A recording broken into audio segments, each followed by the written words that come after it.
All right, folks, quick update on the Intech above ground pool setup for our house. This is an 18 by 18 area, framed it in with pressure treated wood. It's a 7-inch slope from the front here to the back. And then the reason I went with cattle pads is because I couldn't quite get this the level the way I wanted to. It was very difficult with our soil. It's very clay heavy and rock heavy. And it was just so muddy. So what I did was I used leftover chat, which is the drier rocky spots you can see here, to kind of create some leveling. This year I'm taking all the pads off so that I can re-level this, add some more rock, clearly clean up the grass and get the pool area ready. I don't want to have to do this every year, so we'll see what happens with it. Also, if you get these, get a couple of these. You don't have to have two people. This makes it easy for one person to drag these around. These are phenomenal. I got these at discount price a couple of years ago. All sorts of sheet goods, all sorts of this material. These are very heavy, difficult to move rubber pads. They can crack very easy if you move them too much. So these make it really easy for me to go over here, drag them out of the way and create a pile. Get yourself some gator lifts. So this year, I'm gonna go buy a few more bags of chat, not gonna get a whole bunch, spread it out to get rid of some of the high areas, create better slopage down that way. And then when I come back with the pads, one of the things I noticed last year, one was staining. Somebody asked about that. I did have staining where the tarp got pulled back underneath the pool. So I've got a round pool pad this year instead of a square tarp, which I think will keep the entire pool area cleaner because that tarp definitely was trashed by the end of the season.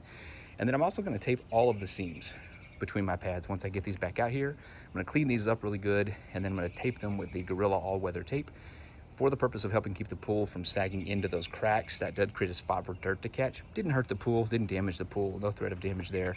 But those edges can be a little rough, so that'll help keep them from sinking in and having rough, and then that with the pool pad hopefully gives us a nice flat surface, so it's easier to clean, and then I'll have hopefully better drainage by getting some of this up here a little higher, sloping back down that way.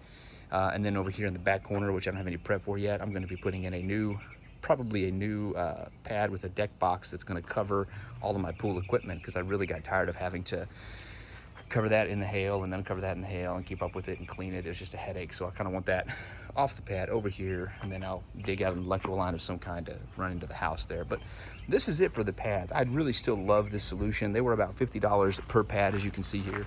I've got a bunch. I had 4 rows of 3, plus a couple that I cut. If you're gonna cut them, definitely use a box knife. Any tools that I used just melted the rubber and it was impossible. Box knife scoring, got there no problem. So, or ideally just build your space big enough for the pads to be used whole.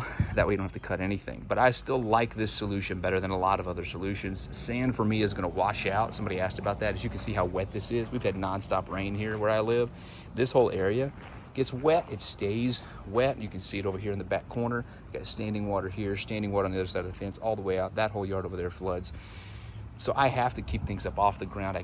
Sand is just gonna wash out. So this has really been a great option for us. Yes, it was a little bit more costly, but I'm gonna be able to use this pads for years. And then even when I'm done with this, if I decide to get rid of this area or concrete this area, I should be able to get rid of these pads pretty easy on the secondary market for at least half of what I paid and recoup some of that investment. So it's not terrible at that point. If you have any questions, drop them in the comments. I'm happy to talk about it. Looking forward to another season, and I'll put another video up once I get everything ready.